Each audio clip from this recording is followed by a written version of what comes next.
بسم اللہ الرحمن الرحیم۔ السلام علیکم۔ وہب بن منبع حضرت ادریس سے روایت کرتے ہیں کہ میں نے بعض کتابوں میں دیکھا ہے کہ حضرت عیسیٰ علیہ السلام نے اپنی والدہ حضرت مریم علیہ السلام سے کہا کہ دنیا فنا ہونے والی اور زوال پذیر ہونے والی ہے اور آخرت کا مقام بقا اور سکون والا ہے۔ اے میری ماں، ہم علیحدگی اختیار کر لیں۔ دونوں ماں بیٹا لبنان کے پہاڑ کی طرف چلے گئے اور لبنان کے پہاڑ میں اللہ کی عبادت کرنے لگ گئے۔ دن کو روزہ اور رات کو نماز پڑھا کرتے تھے۔ درختوں کے پتے کھا کر اور بارش کا پانی پی کر گزارا کرتے تھے۔ کافی عرصہ وہاں رہے۔ ایک دن حضرت عیسیٰ علیہ السلام پہاڑ سے اتر کر میدان میں افطاری کے لیے گھاس کی تلاش میں گئے تاکہ اس سے روزہ افطار کریں۔ جب حضرت عیسیٰ نیچے اترے، اسی وقت ملک الموت حضرت مریم علیہ السلام کے پاس پہنچ گئے اور کہنے لگے، السلام علیک یا مریم الصائمۃ القائمہ، اے روزہ رکھنے والی، اللہ کی بندگی کرنے والی مریم علیہ السلام، تجھ پر اللہ کی رحمت ہو۔ حضرت مریم علیہ السلام نے پوچھا، تو کون ہے؟ تیری آواز سے میرے رونگٹے کھڑے ہو گئے ہیں، تیرے خوف سے میرے ہوش و حواس گم ہو چکے ہیں۔ اس نے کہا کہ میں چھوٹوں پر رحم اور بڑوں کی تعظیم کرنے والا نہیں، اور میں روحوں کو قبض کرتا ہوں۔ حضرت مریم علیہ السلام نے کہا، تو یہاں ملاقات کے لیے آیا ہے یا جان لینے کے لیے؟ ملک الموت نے کہا، تو موت کے لیے تیار ہو جا اور سامان اپنے ہاتھ میں لے لے۔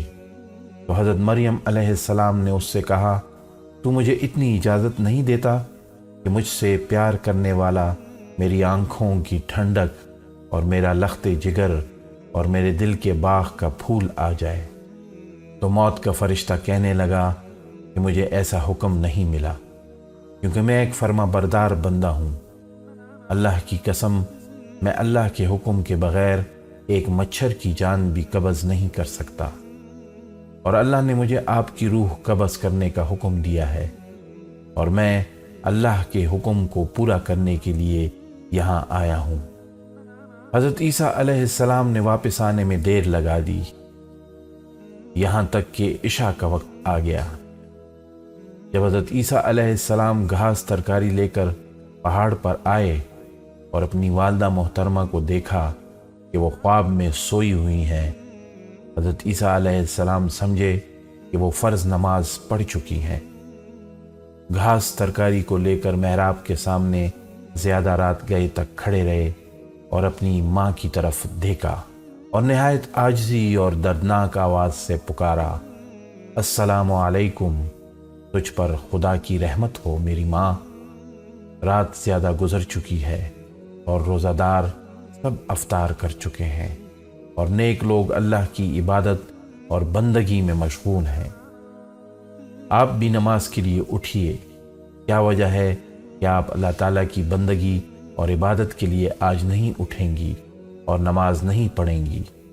پھر حضرت عیسیٰ علیہ السلام نے دل میں سوچا کہ کبھی کبھی نیند میٹھی اور اچھی معلوم ہوتی ہے، شاید آج آپ غلبہ نیند کی وجہ سے نہیں اٹھ رہی۔ محراب کے سامنے آ کر کھڑے رہے اور آپ نے کچھ نہ کھایا اور نہ ہی پیا، یہاں تک کہ رات کے 2 حصے گزر گئے۔ آپ کا مطلب یہ تھا کہ آپ والدہ ماجدہ کے ساتھ مل کر ایک جگہ روزہ افطار کریں۔ پھر کھڑے رہے اور آواز غمگین اور دل اندوہگین سے پکارا، السلام علیکہ۔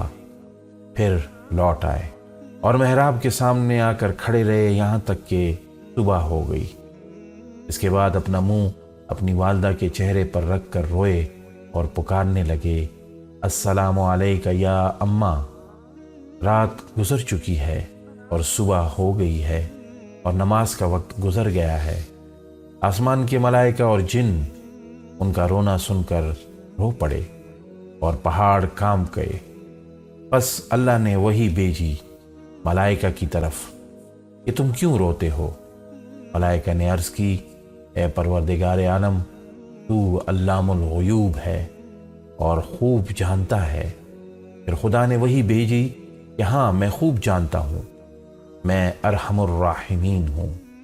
اور ایک دم پکارنے والے نے پکارا، اے عیسیٰ، آپ اپنا سر مبارک اٹھائیں، آپ کی والدہ اس دنیا فانی سے رحلت فرما گئی ہیں، آپ کو اللہ تعالیٰ ثواب عظیم اور اجر عظیم عطا فرمائے گا۔ تب حضرت عیسیٰ علیہ السلام نے اپنا سر مبارک اٹھا لیا اور گریہ و زاری کرنے لگے اور فرمانے لگے کہ اب کون ہوگا میری وحشت کا رفع کرنے والا اور راحت کے وقت سکون دینے والا، اور کون میری غربت کا غمگسار ہوگا، اور کون میری مدد کرے گا۔ اللہ نے اس وقت وہی بھیجی کوہ لبنان کی طرف، اور روح اللہ کو نصیحت والی باتیں کہیں۔ اور کوہ لبنان نے کہا، یا روح اللہ، آپ کیوں اس قدر بے قرار ہوتے ہیں کہ آپ اللہ تعالیٰ کے ساتھ ایک دوسرا انیس چاہتے ہیں؟ حضرت عیسیٰ علیہ السلام نے جب کوہ لبنان سے یہ بات سنی تو پہاڑ سے اتر کر ایک گاؤں بنی اسرائیل کی طرف گئے اور پکارا، السلام علیکم یا بنی اسرائیل۔ اور انہوں نے کہا کہ اے خدا کے بندے، تو کون ہے؟ تیرے حسن و جمال سے ہمارے سب مکانات روشن اور منور ہو گئے۔ حضرت عیسیٰ علیہ السلام نے فرمایا کہ میں روح اللہ ہوں، میری ماں سفر میں مر گئی ہے، آپ لوگوں سے اتنی التجا ہے کہ آپ میری والدہ مرحومہ کے غسل اور کفن اور دفن میں میری مدد کیجیے۔ تو انہوں نے کہا کہ اے روح اللہ، اس پہاڑ میں تو سانپ اور بچھو بھرے ہوئے ہیں، ہمارے باپ دادا میں سے عرصہ 300 برس سے کوئی بھی اس پہاڑ پر گیا ہی نہیں، ہم کیسے جا سکتے ہیں؟ حضرت عیسیٰ علیہ السلام یہ بات سن کر پہاڑ کی طرف لوٹ آئے اور وہاں 2 خوبصورت جوانوں کو دیکھ کر سلام کیا، اور انہوں نے بھی سلام کا جواب دیا۔ تو حضرت عیسیٰ علیہ السلام نے ان سے بھی اپنا ماجرا بیان کیا کہ میری ماں سفر کو آئی تھی اور اس پہاڑ پر انتقال کر گئی ہیں، آپ دونوں صاحب اس کے کفن دفن میں میرے ساتھ شریک ہو جائیں۔ ان دونوں میں سے ایک نے کہا کہ تو غم نہ کر، یہ نوجوان میکائیل علیہ السلام اور اسرافیل علیہ السلام تھے، اور یہ خوشبودار کفن تیرے اللہ تعالیٰ نے بھیجا ہے، اور تمہاری والدہ کو غسل اور کفن دینے کے لیے آسمان سے خوبصورت حوریں اتر رہی ہیں، اور جبریل امین علیہ السلام نے آپ کی والدہ کی قبر کھود دی ہے۔ اور اس طرح حسب دستور نماز جنازہ پڑھ کر میت کو اس قبر میں دفن کیا گیا۔